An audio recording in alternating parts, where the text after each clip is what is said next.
Are you craving more from your adult viewing? Real bodies, real pleasure, and fewer tropes, perhaps? Then you're in the right place.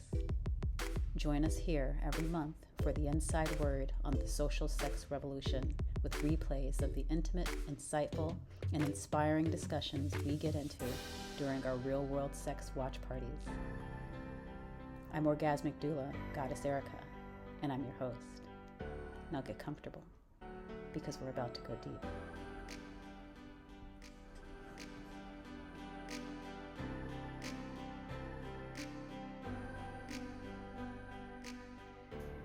Hello and welcome, everyone.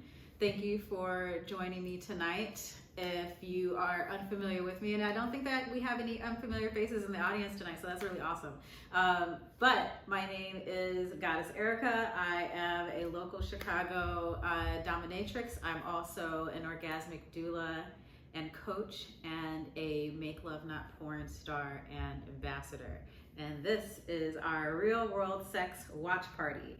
If you are unfamiliar with Make Love Not Porn, Make Love Not Porn is a social sex sharing platform that is pro-sex, pro-porn, and pro-knowing the difference. And basically what that means is that it is the world's first user-generated, human-curated, social sex video sharing platform. Try that as a mouthful. It is a lot to say, but it is also really cool stuff that's happening on this site. Make Love Not Porn celebrates real world sex, and we like to hashtag that as a counterpoint to mainstream porn. And basically what that means is that they make sex social, which makes it easier to talk about when we are promoting healthier sexual values and good sexual behavior in the bedroom and beyond. So this is a place, a community space of ethical sexual behaviors happening, and it is such a wonderful place to exist on the internet, which is why I am so passionate about it. So if you are here tonight joining us, thank you so much, and welcome to the social sex revolution. I'd also like to give a shout out to Chicago Dungeon Rentals.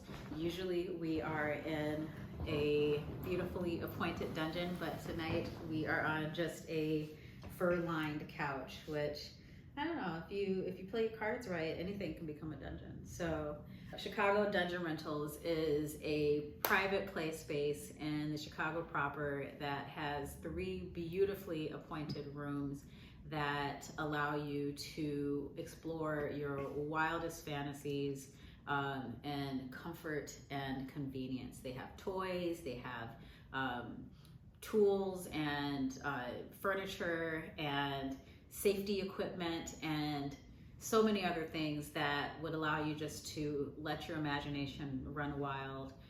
If you are curious about exploring your pleasure through a private dungeon experience, definitely check out chicagodungeonrentals.com. And now let's get started on the real meat of tonight.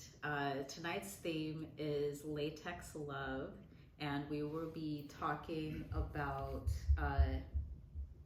the sensory pleasure of wearing latex and how that can be incorporated into your sexual experiences. Let's talk about latex. Take a moment to open your eyes if your eyes are closed, and just bring yourself back into this space, out of your body. Well, I mean, still be connected with your body, but out into the world with us, so that we can have a really fun conversation tonight. Tonight's conversation, as I mentioned, is about latex, and it is one of my favorite topics to talk about. And the reason is that I am a little bit of a latex fetishist. If you are unfamiliar with latex clothing, you are about to get quite the primer on it tonight. So thank you for joining us. So rubber, latex, why is it so great? You're probably going to hear my GIMP talking off in the distance as well, because he has a lot to say about it too. He may have been my introduction into this gateway drug of sensory fantasticness. And actually, that's a really great place to start. Let's talk about the sensory components of it. Can you hand me something shiny? Maybe that pink corset. Yes. So, thank you. So, latex is a sensory treat. So also we should probably mention that like latex isn't for everybody. Some people actually have latex allergies, and we are very sorry that latex cannot be engaged with. But for those of you who are not allergic to latex, it is a sensory bomb, if you will. I am really big on scents, and latex it smells like a little bit like childhood because it smells like balloons. It smells like a birthday party. And there's something that brings a component of joy to the experience of doing something adult when you can connect with your inner child in this, kind of tangential way. Latex clothing. So this is a corset.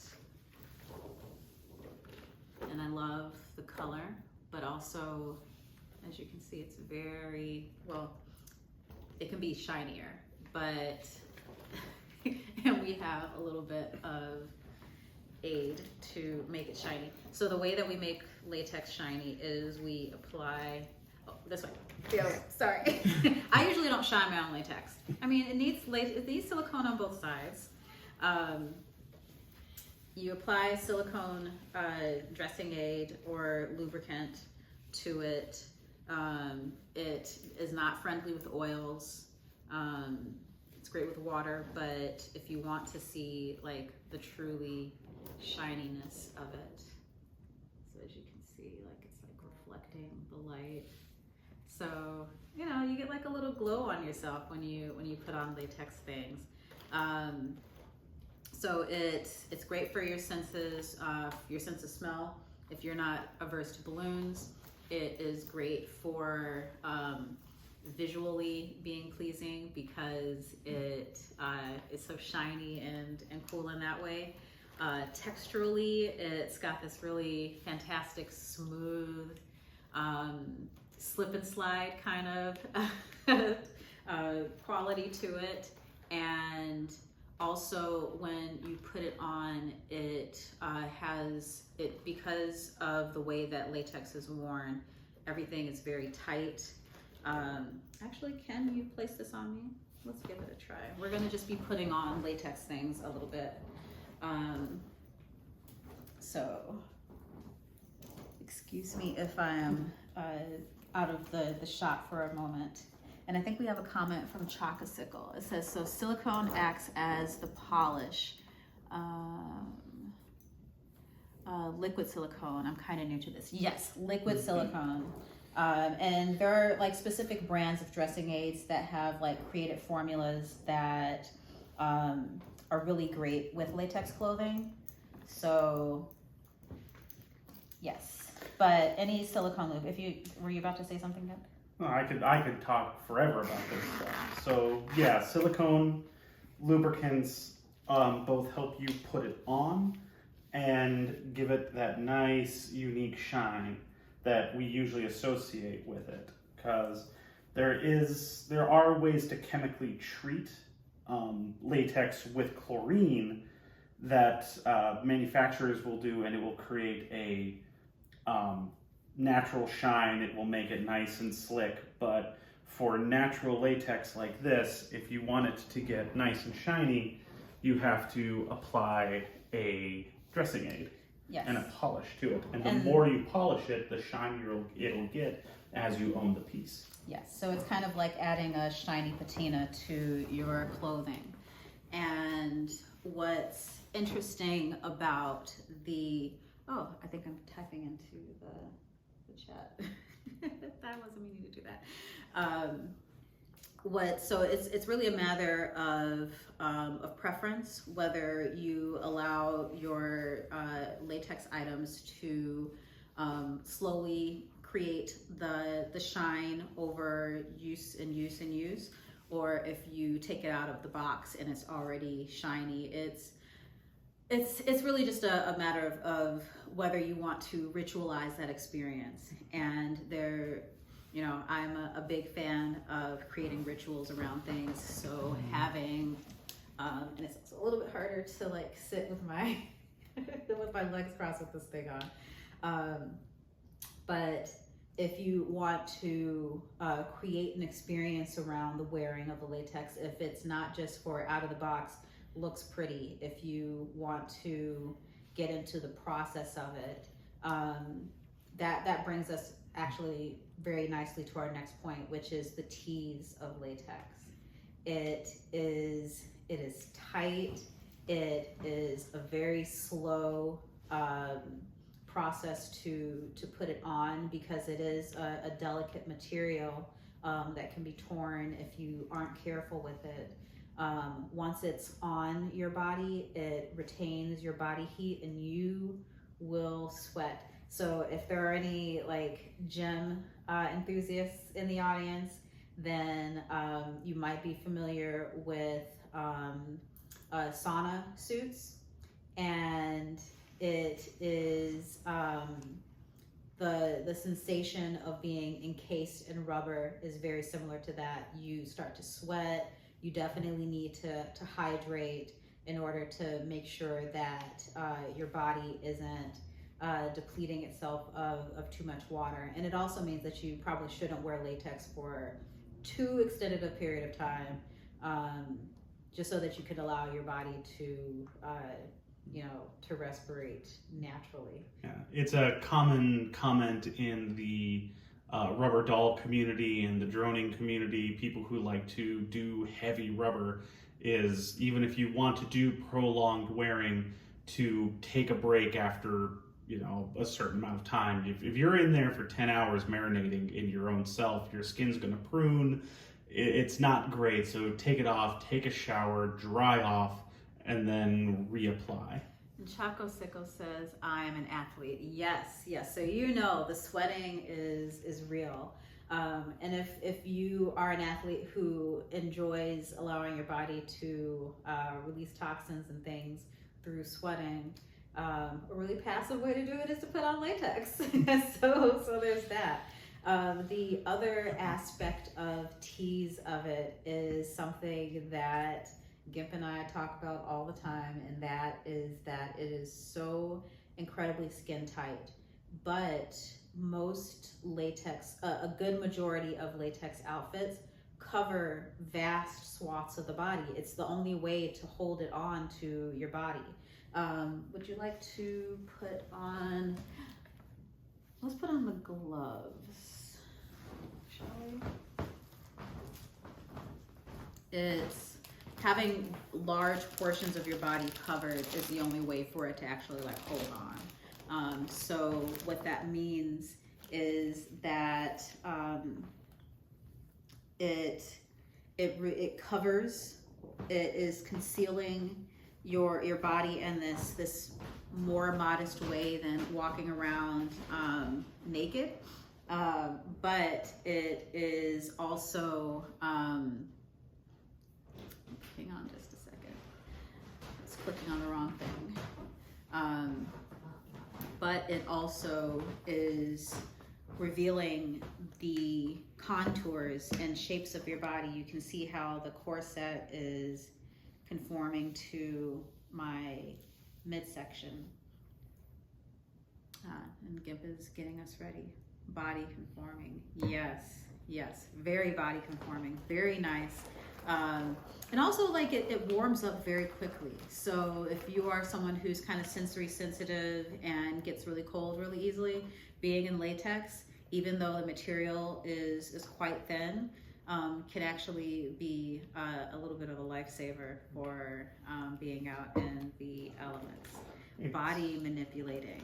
Yes, it also does manipulate your body. You also have to manipulate your body in order to get into latex. Some of the more complicated bodysuits will not have as many zippers, and some only have an entry point to get into a full bodysuit through the neck. So if you can imagine fitting the rest of your body in through a hole the size of your neck, it actually kind of reminds me of childbirth, honestly, if you think about it. But yeah, it's a very, very tight, you know, you got the about that big, and that's how you gotta get it squeezed in. But it is such a cool sensation when you are in latex and it starts to become adjusted to your body, to your skin. That acclimation, once you've made it, people refer to latex as a second skin. Mm-hmm. And once you've worn it for a while and it's skin tight, you forget it's even there. Mm-hmm. And it really does become a second skin. Yeah, it is. It's a very lovely sensation. And also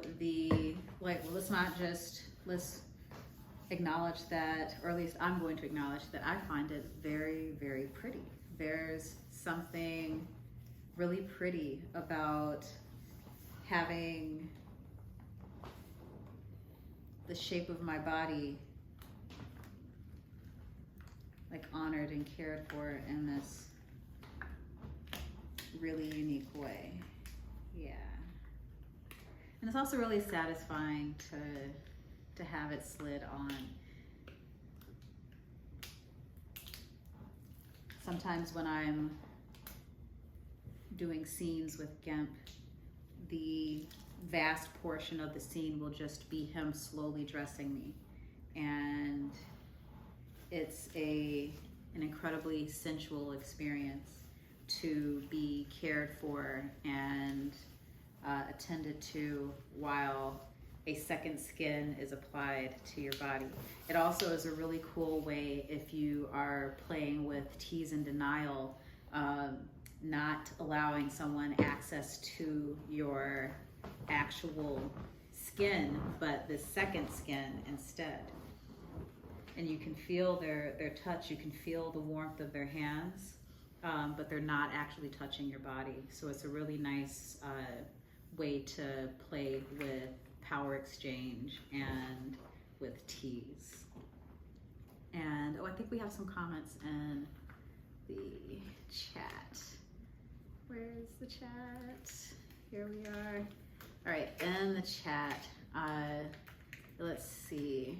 We've got Nicholas who, I believe this is a direct message. Tammy says, combination revealed and covered up. That juxtaposition is delicious. It is absolutely delicious. And Nicholas says, you are looking stunningly beautiful. Thank you. Thank you. This is such a beautiful way to honor yourself and to connect with your body, because you're kind of forced to kind of touch and feel everything. In order to get the latex on smoothly, you have to be in connection with yourself, and that is a really nice sensation. It says, is Gemp using silicone on your arm, or is it something else oil-based before putting it on? It is silicone. No oil is used in so this is what we are using. It is called, am I showing the right thing? Vivishine. I am not promoting Vivishine. It's just one of the, I'm not sponsored by Vivishine. Although if you want to sponsor me, Vivishine, hot black dominatrix who loves to be in latex, I'm just saying, hit me up. YesGoddessErica.com. Yes. So latex is organic. It's tree sap. Mm-hmm. So because it's just dried tree sap, it's organic, and it's incredibly porous. So when you're putting it on dry, it has a lot of friction. So using the silicone both on the rubber and on your skin, it cuts down that friction and allows you to put it on. If you try to put on these gloves without any aid, you're going to be huffing and struggling. You're likely going to tear it because you're pulling and tugging. You need to you need to prep the area you're putting it on, and you need to prep the item before you put it on. Yes, and also if you have body hair, the pulling on the hair is Gimp is making a face because he has that struggle. It's not as much for me, but like I am aware of it. Also, no oil in any context with latex items, because oil, lotions, anything that has any kind of oil added to it, even the oils in our sweats, we have to be careful of, because they degrade and break down the latex and cause it to tear and weaken at points that can eventually break and tear. And I'm sorry. He is an enthusiast. I am an enthusiast, and I do so much of this. Whenever you buy a latex item, very commonly you'll get a little scrap piece of latex that was just cut from the same piece, and they'll put that in with it. And that will let you put jewelry on it, maybe put a dildo, put any lube you use, or lubricants that you use regularly, and you can just put it on it and see what happens after a few minutes, an hour of contact, and see if you're not sure if something is going to be safe for it, because there might be oil in it or some compound or alloy that would destroy it or stain it. It lets you test it before you put on your suit and maybe accidentally ruin a $300 piece of clothing. And I think this brings us to a great point in the conversation, and that is that it sounds like a lot of work because latex is a lot of work. But we're kinky people, right? Most of us are kinky, maybe, or like leaning kinky, curious about kinkiness. I don't know, I'm making assumptions. But I'm a kinky person, and sometimes the extraness of the activity is part of the draw. And latex is probably one of the most involved things that I engage in. And usually it's the Gimp doing the involved stuff. So, but it is a lot of work to get dressed in it. Let's put on this top. Do you want to put it on under the corset or over? We can put it on the corset. Yeah, we can put it on. It's a lot of work getting dressed in latex. It is a slow process. It is a wonderful way to get into a meditative state. Whether someone else is dressing you or you are dressing yourself. It gives you a chance to be mindful, to be demure.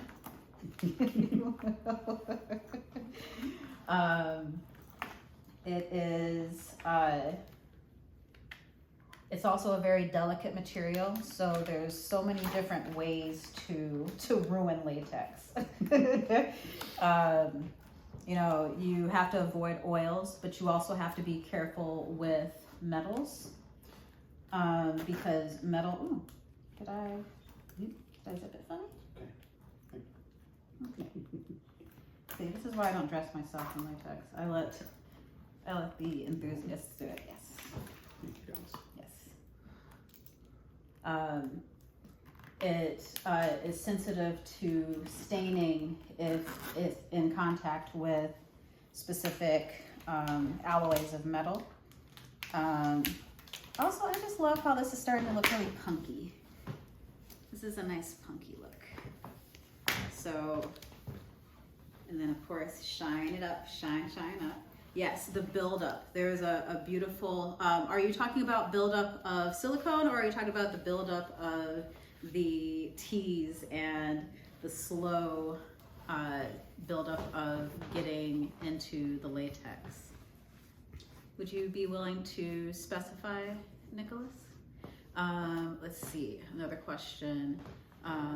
Chocolate Sickle says, I understand the practicality of lubricant. I was just more curious about the type of lubricant used on the skin, but still good info. Yes, the type of lubricant is the same lubricant as on the dressing, on the clothing itself. Some people will use powder to get into, so like talcum powder, baby powder, to get into their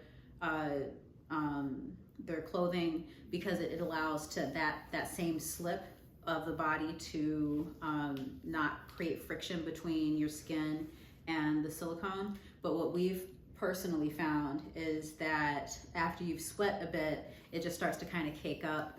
Also on dark skin, it's not exactly something that's easy to conceal. If you have darker colors of latex that you're wearing, also it requires that you buff that out before presenting yourself in your shiniest greatness. Let's see, for storage, do you recommend washing the silicone and using baby powder to keep it from sticking to itself? Gimp, is that a question you can answer? It depends on how long you want to store it for. Washing it, and then after you wash it, you do want to either apply a layer of silicone, either a shine or a lubricant to it to protect it, or if you're going to be putting it away for a while, washing it and then applying the powder. The problem with the powder is you have to wash it before you can shine it again.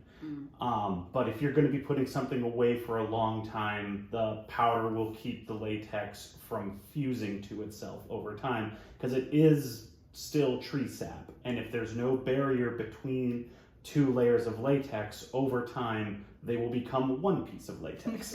Tree sap wants to tree sap, no matter how flat you roll it out. And it does keep it from drying and cracking over time too. Yeah. See, I'm glad I have my resident expert. Yes, and the build up, the tease. Yeah, so the tease of it all is the slowness of engaging with your partner or with yourself. It is the contemplation of trusting yourself as you move slowly and get into these items. It's also like trusting the process when you're layering things on. It can be really satisfying once you are fully dressed to see what you have planned. This past weekend, I did a workshop at a local members only dungeon, and my outfit had multiple latex layers to it. So I had on latex panties and a latex shirt very similar to this one.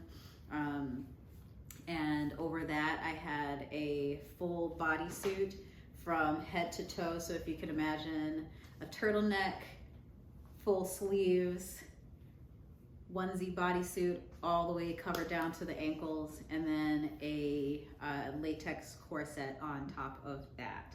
And that is a process to put on, and that probably wasn't even the most involved.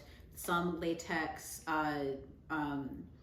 items that there are different branches of latex enthusiasm, and some of it involves blowing up certain parts of the body in the suit to accentuate. So if you can imagine having air pumped into the chest part to create a bustiness. Sometimes we'll have like head coverings that also employ blowing up to create different looks. Some people just like to be like Missy Elliott in her inaugural video, kind of like dancing around, floating in a very just a latex ball. It is a choice of sensation, and of course, like that's a little bit different than like the seeing everything and revealing nothing. But it also begins to lend itself to this level of creativity and pushing the idea of normalcy and challenging it in a way that you're owning and claiming for yourself, even if it's just in the moment. You look like you want to say something. Oh no, I was just thinking about the inflatables, the juxtaposition of vacuum clothing and setups, the range that rubber has in the kink community, and not just the heavy rubber enthusiasts, the vacuum enthusiasts, the inflatable enthusiasts, the rubber dolls, the drones, the rubber fashionistas. There is so much to rubber. There are so many subgenres to rubber.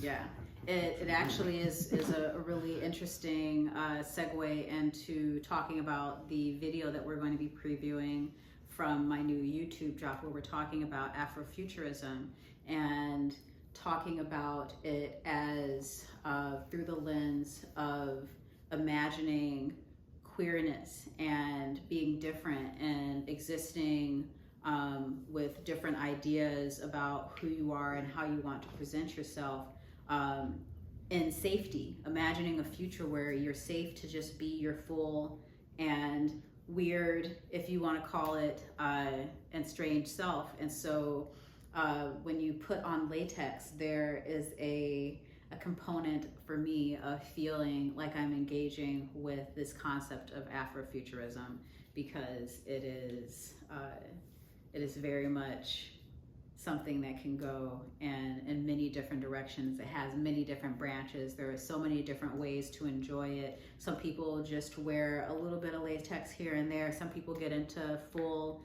like Gimp was saying, vacuum suits, vacuum beds, vacuum cubes, vacuum anything. And then there are people who go in the other direction, and instead of adding a vacuum, they add expansiveness. So, you know, there's the space for compression and for expansiveness, and the way that we express ourselves, both through our style and also in how we present ourselves as people. And let's see. So the buildup is you being dressed is a tease in and of itself. Well, thank you. I find it to be quite the tease as well. Also, and Tammy says that it's a great looking outfit I'm putting together. Thank you very much. We have a piece or two, maybe another piece to put on after this. Chaco Sickle says, almost makes me think of a model being dressed by a designer. It's pretty intimate and there's trust involved. The kinkier context can just make it more fun. Yes, there's also a component of care behind it. I love to have my subjects, my servants, my submissives care for me. It is also the way that I express my defiance in the face of a world that doesn't often allow care and comfort and softness to Black women. It is lovely to allow myself to be taken care of, to allow myself to be dressed, and also to still feel that even in that state of vulnerability where I'm allowing someone else to care for me, that I am retaining my power in the situation. There is something incredibly beautiful and uplifting about that. And that is not something that should be diminished or taken for granted in the light of the world that we live in right now. So we have Chaco Sickle says he has a dumb question. I don't think it's going to be a dumb question. Are rubber and latex the same material, or are you using rubber to talk about a broader rubber community? So rubber and latex are the same material, but in the rubber community, there will sometimes be articles of clothing that are not true latex rubber. Polyurethane Rubber. A lot of times you'll have, because latex is organic rubber, but you can have all the petrol-based rubbers. And so if you think about like vegan leather, it basically would be like the vegan version of. I mean, I guess rubber is already vegan, but dive suits, things like that. That is still a part and a welcome part of the rubber community are the non-latex rubber types, because it has a different smell, it has a different feel. The way it moves is different, the way it conforms to your body is different. Patent leather, that's shiny. I mean, they all look great together. So it's just a. Do we have a? We have a hand up. Go ahead. So many, because it's also important because it's a alternative to latex, because people have the latex allergies. So the polyurethane and the petrol-based rubbers are an alternative to that. Some people who like the shine and they can't do any kind of rubber will find PVC clothing, other types of shiny wet look clothing. People who want the hug will find shiny nylons. There are a lot of aspects to rubber that you can find, and other aspects to latex specifically that you can find in other materials. Yes, wet look spandex is a daytime wear acceptable thing that many people have already engaged with. It's just a matter of, so the language around it can be interchangeable, but when we're speaking about it right now, we are speaking about natural tree rubber as latex. And so when we were talking, if we were to be talking about rubber that is non-latex, we would probably say rubber and not latex, if that makes sense. And let's see, we've got a lot of comments tonight, and I am happy for it. Thank you for being so involved tonight.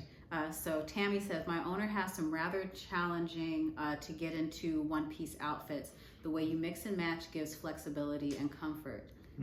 There's a great aspect that lends accessibility, it being vegan, plant-based, meaning it's an alternative material from leather, for instance. Yes, it is a wonderful alternative to leather. I also love layering it with leather. Again, we have to be careful about oils and things like that, but for short-term wear, for making a little bit of a statement, if you're willing to risk it a little bit, it can be a really lovely way to juxtapose. Ooh, we have. And for sustainability, the way rubber is harvested from rubber trees is incredibly sustainable, because you cut a strip of the bark that lets the latex sap bleed out, and then that heals over, and they run up the tree with that, and then they just let it sit for a year, and it heals over, and a latex tree grove can produce rubber forever, and you never have to chop down a tree to do it. So it's kind of like maple. When you're getting maple syrup, you're not hurting the tree, so it's incredibly sustainable. Nicholas would like to explore latex more with a mistress of his own, but doesn't know where to start. So I think that the best thing to do would be to maybe start looking at pieces of latex that appeal to you. Maybe join some latex communities. I know that FetLife is full of them. And start asking questions. Express your interest in serving a mistress who will engage in this kind of play with you. It also just depends on how you want to play in latex. Do you want to be dressed in it? Do you want to be doing the dressing? Do you want to turn it into something that feels more like fashion? Do you want to do you want to explore, like we talked about, more blow up things or more compression things? There's so many different ways to get into it. And the best way to figure out what is your jam is to join a community and start listening to the conversation, start asking questions, start looking through Latex Clothing websites and seeing what looks cool for you. Yes.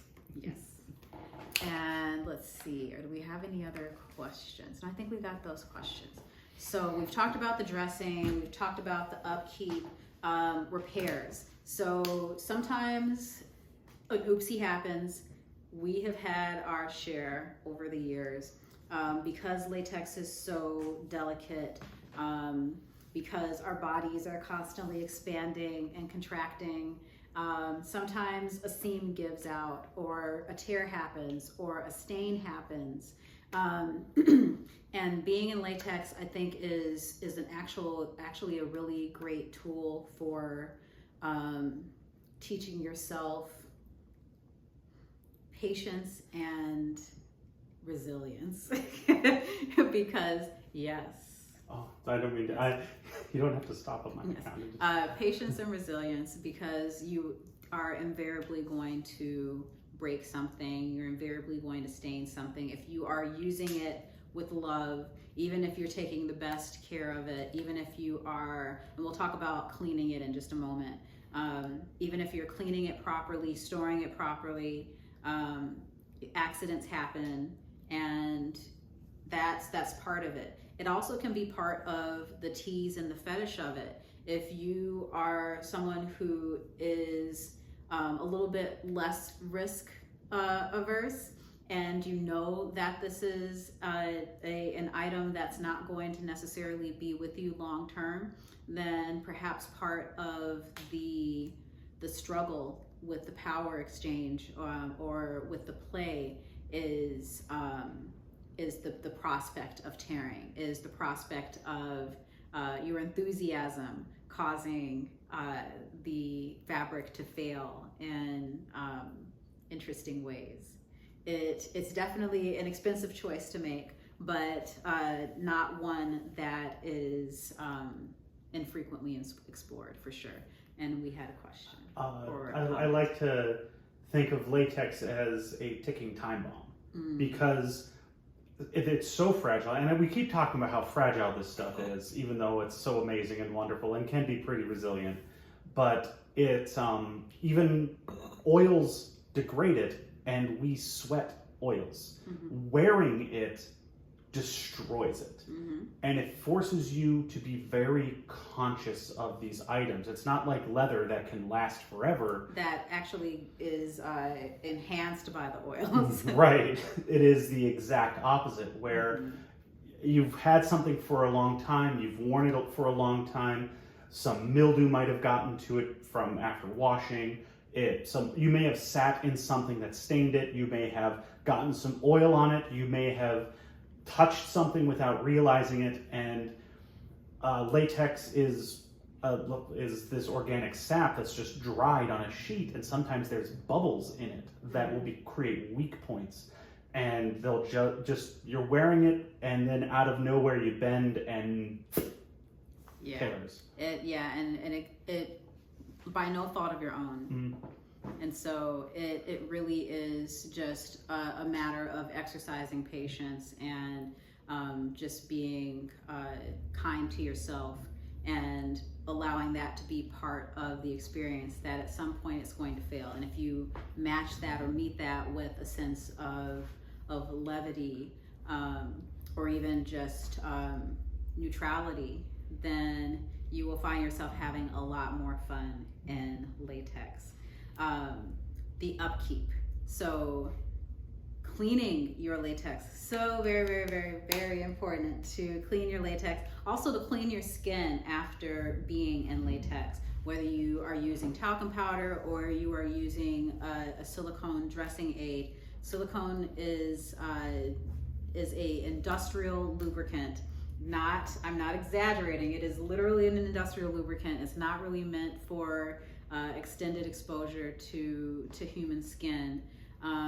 It's safe and it's not going to poison you or anything like that, but it can clog your pores. It can cause body pimples and acne and things like that. So once you are done enjoying your latex clothing, and actually let's get in the last piece of the outfit. Oh my God, I really do love this like white on top of the pink. That is doing a thing. It is doing a thing. So when you are done wearing your latex and it's time to get out of it, it is time to get into the shower, which can be in and of itself a really fun experience as well, because wet latex is fun latex. Also, I don't know if the microphone is picking up on the sound, but if you are into ASMR, the sound of getting into your clothing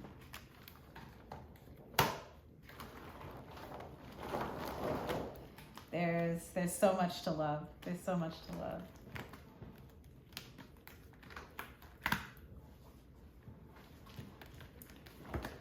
And oh, by the way, everything that I am wearing was made by Gimp Awoken. He is my personal latexier, and he does a fantastic job. I love this skirt. It is translucent. It's got like skater appeal to it.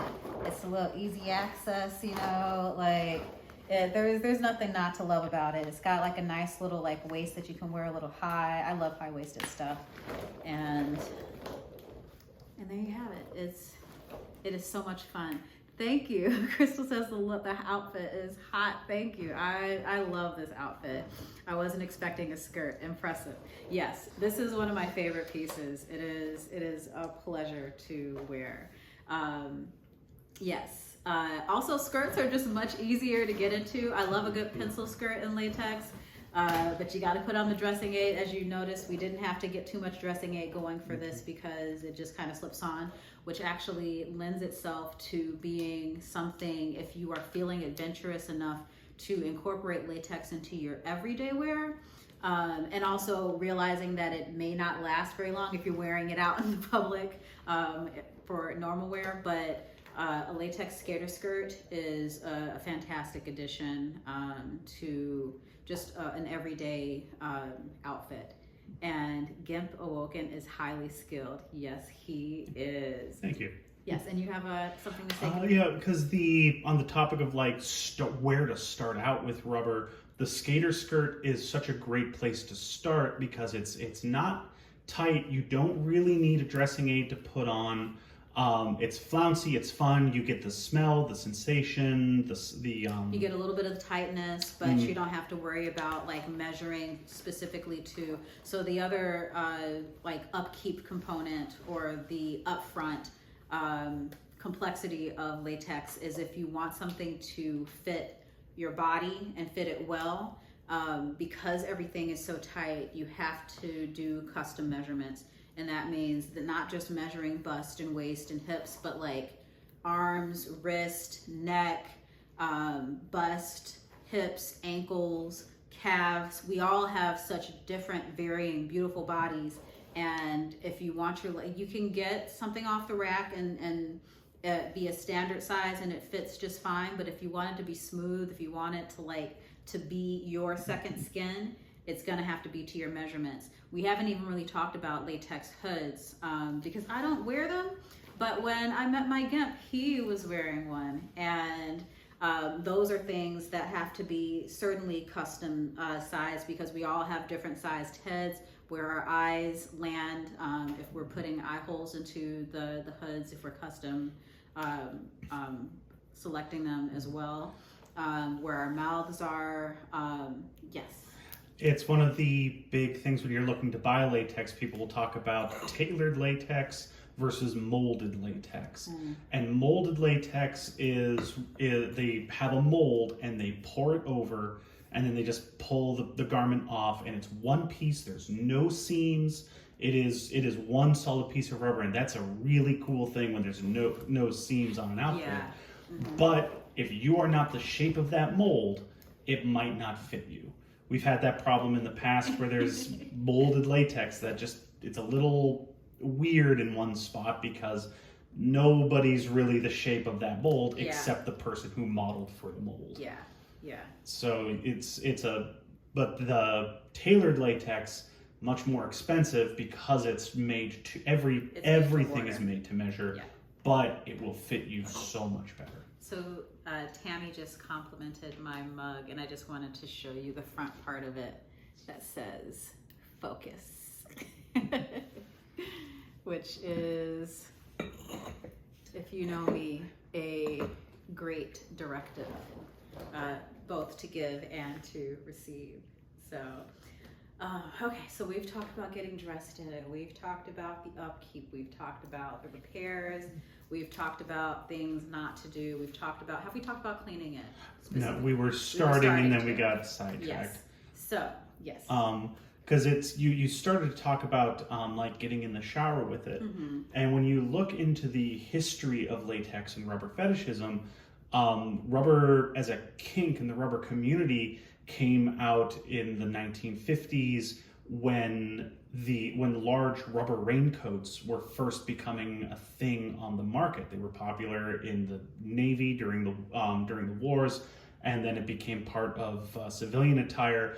And if you look at the oldest records of people meeting for rubber fetishism, it was raincoats, rain boots, and rain hats. And the masks. And the masks, yeah. And all of these, and this very heavy old rubber, which has over these decades, this over almost a century, has become what it is today. But wet rubber is where this all started. And getting into the shower, you get it. You understand it. You're wearing that catsuit. You go out into the rain, or you get under a shower head, and you really get why that came from. Yeah. It's such a sensory. It feeling. also is a very distinct sensation of being in water or being pelted with water in latex, because you can feel temperature changes, but they're more gradual. But once they're with you, they're with you. You can feel the sensation of things touching your body, but it's not touching your body. So imagine being in the shower and not getting wet. You're still wet because you are sweating in there, but you're not being accessed by the water, and that is a really interesting space to allow your head to go in. It's a wonderful way to allow yourself to sink into subspace or top space by leaning yourself or submitting yourself to the sensations. So that is a wonderful component of it as well. Mm-hmm. So the cleaning part is you get in the shower with it, and you have to rinse off the latex while it's still on your body, because it's just easier that way. You have to make sure that you're using soaps that are oil-free, that cut oils, because silicone is very hard to clean off. As a matter of fact, something that you should pay attention. Sorry? They make a soap. Oh, and Vivishine also makes a soap because of that. Because they know it's very hard to clean, and so they have a soap that is very specifically designed to help you with that process. You also have to be very careful when you're using the silicone dressings on hardwood floors, because it will make your floors slippery forever. Maybe not forever, but for a very long time, and you don't want to walk across that on socks. Trust me on this one. Put down a towel, even if you're on carpet. Silicone stains. Don't get it on your light colored bed sheets and things like that. It will stain. Also, light colored latex is highly stainable, which is why white is really fun. But again, you have to allow yourself to trust the process of knowing that at some point it's going to have a stain on it. I got a huge stain on my full bodysuit this past weekend, just because the world is the world. Yes. Latex is naturally a dark yellow, and if you ever see natural latex, it looks like latex rubber glue. Or rubber glue and rubber cement, because that's what it's the pigments needed to make white latex white. Neutrogena. You'll always have a little bit of that yellow tint. Yeah, I don't think Neutrogena would be great unless Neutrogena is oilless. Maybe they have an oil-free, but you probably don't want to spend Neutrogena money. You would probably be better off with just Dawn dish soap, not to wash your body, but to wash soap. Sorry, we digress a bit. So you're in the shower, you use a very strong oil-free, oil-cutting soap to get the silicone off of the latex. Then you remove the clothing and you turn it inside out, and then you do the same process where see, I told you I know how to wash my latex. I never have to clean or put away my latex, because I have a submissive for that. And sometimes he thinks that I don't pay attention, but I do, even if I don't have to do it. So you turn it inside out. You do the same process with the oil-free soap, the oil-cutting soap, and then you rinse. And then you hang up the latex to air dry, to drip dry, with hangers that are not made of metal, because metal hangers will stain your latex no matter what color it is, unless it's black. And, but still, just don't take the risk, because stains mean that it's creating weak points as well. So just better to err on the side of a nice plastic or fabric covered hanger to drip dry your items. Yes, Gil? It's really, really important to make sure that your latex is dry. And it's hard to know that sometimes because it's covered in in silicone and it's shiny, even after you wash it, that it's like, is this dry? Because it feels wet and slippery, but you need to let it hang for a long time to dry, turn it inside out, let it hang to dry for a little while. I'll towel it down. I have a towel that I use just for it, because where there's water, mildew can grow. And you don't want that against your skin. I have lost so many pairs of gloves because there's just water gets inside the fingers, and even if I think it's done, it's not, and the mildew eats the latex. It loves to eat latex because it's tree sap, and boy does mold love to live on trees. And it'll devour it. You'll just get these big holes, big patches that are really hard to fix, because once it's in there, it's going to stay in there. Yeah, something about mold and it being very hard to get rid of. Tammy says, this is super useful information for me. One of the things I am charged with is caring for Goddess Naomi's clothes. I'm soaking up this information. I am glad that this is useful. I hope that this continues to be useful to many people, and that once we post this discussion on YouTube, that it spreads far and wide, and that more latex enthusiasts pop up in the world. That actually brings me to why latex for me? I know I talked a little bit about Afrofuturism and how I find latex to be a wonderful way of expressing that in my personal style, amongst other things. But latex is such a fun fetish, and quite honestly, I'm saying it here now to this audience. You heard it here first. It is the type of fetishist that I want to be known as. I call myself Goddess Erica. Worship is a huge part of the power exchange that I have with many of my submissives, but I don't necessarily need to be known as a worship dom. I don't need to be known as a foot dom, even though I do love foot stuff. I don't necessarily need to be known as a sadistic dom, even though some people might call me sadistic. I love the idea of being in latex and allowing that to be the face of my fetishism, because latex at its core is a non-violent fetish. It's also not necessarily a sex-focused fetish, which is why it's really interesting that we're talking about incorporating it into our sex. But I think it's also important to note the different polarities of the ways that you can engage with it. Just like you can engage with tightness or ballooning, you can engage with it being a non-sexual thing or something that's incorporated into your sexual games and identity. But at its core, latex is not about domination. As a matter of fact, we talked about it being vegan, so it's really not harming a lot of people. It harms your wallet. That's the most harmful thing it can do. It is an expensive hobby. It is not for the faint of wallet. But as a latex dom, I can become a fashion dom. I can become a personal brand dominatrix. And that is a huge component of the work that I do. It is a huge component of the way that I support my clientele, and being able to lean into your truth and to walk around in the world fearlessly and unabashedly, and with the ability to weather the naysayers and the people who don't understand.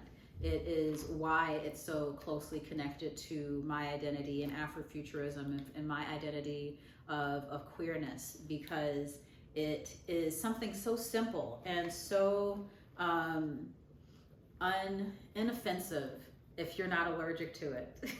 But it can be incredibly polarizing. It's hard to share latex content on social media platforms because you start using the word latex or rubber and compare in conjunction with clothing, and you run the risk of getting flagged, taken down. And it's because perhaps it's unfairly lumped in with sexual things because of the way that it holds and doesn't reveal. But I also imagine that it's potentially problematic in the same way that culturally we are afraid to engage with breasts and nipples on women because that's a sexual thing unless it's, you know, in service to feeding a child. And, you know, I think it's a really unexpected entry point to fighting against or protesting against a system that would have us doubting and shaming ourselves over the most random and truly inoffensive of things. And if I'm not hurting anybody, and you know, if the worst thing that I'm doing to you is surprising you when you see me walking down the street in my latex outfit, you know, I think that is okay. And actually, we all need to get a bit more comfortable seeing people look different because we're all different. And if we try so hard to police other people's bodies and the way that they present themselves, then we're really just kind of painting ourselves into a corner to do the same to ourselves. And that is super not cool, and I don't dig it. But I'm off of my soapbox now because, you know, I can get there. Let's talk about Make Love Not Porn. But first, let's talk about the videos that I'm going to be sharing. Make Love Not Porn is a really great place to find ethical, beautiful connections between people engaging in sexual activities while in latex. As a matter of fact, you can find my content in latex on Make Love Not Porn as well. And we'll be sharing a little bit of that in just a moment. But what's cool about Make Love Not Porn, in addition to the fact that it has a deep library of options for seeing real people engaging in things that's not hurting anybody, that's actually, you know, fulfilling to them as individuals, fulfilling to them in their relationships, fulfilling to them as they navigate their understandings of their sexuality and pleasure and what brings them pleasure and how that translates into different senses and how you can play with that. It's also a great community for people to be supportive of that. You're not going to see comments of people making jokes or being denigrating about someone's choice in clothing or how they're performing with their partners or with themselves. You are going to see a vast range of different people, from relationship statuses to age to body types to gender expression to sexuality pairings or groupings, and it's all met with a sense of welcome and acceptance that you are kind of hard pressed to find in other spaces. And it's one of the reasons, one of many reasons, outside of, you know, also Make Love Not Porn is a great place to post your content and get a little money. If you are curious about becoming a Make Love Not Porn star, let me know. But it's one of the reasons, one of the many reasons why Make Love Not Porn is the only place where I share my spicy content. It feels like a safe place where there's a zero tolerance for revenge porn. There's a zero tolerance for problematic behaviors. They have real people reviewing the videos that are submitted to the site from beginning to end every single time before it's posted live on the site, to make sure that everyone who is in the videos has consented to be there, that there's nothing harmful going on, and also to make sure that the content that's being shared is something that can actually be consumed and viewed by people without too much difficulty, and also to make sure that no one is getting themselves in trouble with copyright infringements by using music or sounds intentionally or unintentionally that that are not licensed for them. So using royalty-free music or using music that you've created for yourself is perfectly acceptable. But they will let you know if maybe there's a TV playing in the background and you can hear the audio, because that can also be something that gets people tripped up. And so it's great to have real people looking out for you and having your back in these kind of spaces. If you're going to be vulnerable and share your sexuality, you're going to be vulnerable and share your sex and your lovemaking. It's nice to know that the entity that is housing that content isn't going to screw you over in any weird way.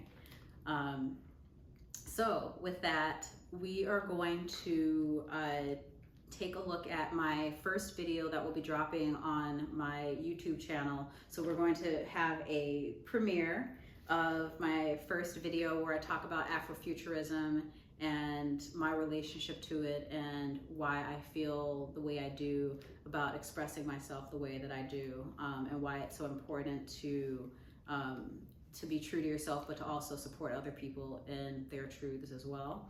And then we're going to share a preview of one of my latex videos on Make Love Not Porn, and then we are going to have a very special treat of watching the full version of a second video. So stick around, it's going to be absolutely lovely, and I am incredibly grateful that you have stuck around to watch me get dressed in all of this rubber.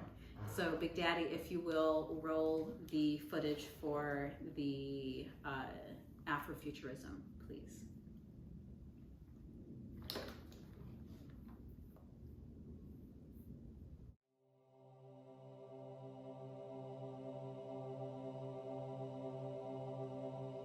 Yes, Tammy, that is a thigh workout. I love that video. So if this is a full version, that was a full version of the video that exists on, thank you. Crystal says that was hot. Yes, it was very fun to make.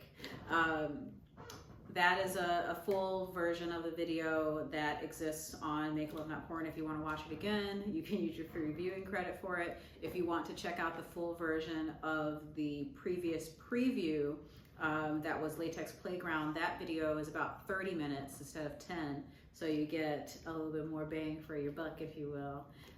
Or you can just peruse my library of content on Make Love Not Porn.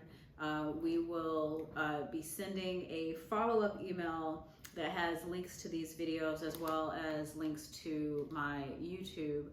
So make sure that you are signed up for the mailing list. And with that, I am so grateful to have had you all in this space with me tonight, to get dressed with me as I got dolled up in my latex finest. Also, I want to mention that all of the latex that you saw in the video that we just watched was also made by Gimp Awoken, from his entire suit to the dress that I was wearing. All of it was made by him. The dungeon space that we were in was, once again, Chicago Dungeon Rentals. They have 2 different locations. That was their location that is one big, just fantastic play space. And then they have another location that has 3 smaller rooms that can be rented separately or all together. And all have different kind of energies and vibes, and based on what you're trying to do or get done, could be the right space for you. But with that, I would like to invite you to conclude our evening with me. But first, I want to thank you for joining our watch party and to let you know that it was an honor to be in this space and share our sexual energy with you for tonight. With that, let's all collectively take a deep inhale through our noses and release with a sensual and audible sigh to conclude our evening. You are now released from this space of vulnerability and bliss. It has been an absolute honor and pleasure to share this space with you tonight. And until we meet again next month on the same day, September 20th, 8 p.m., don't forget to sign up in Eventbrite for that watch party where we will be previewing more fun and fantastic things and talking about more fun and fantastic topics. And until then, my divinity recognizes yours. Have a fantastic night. Thank you.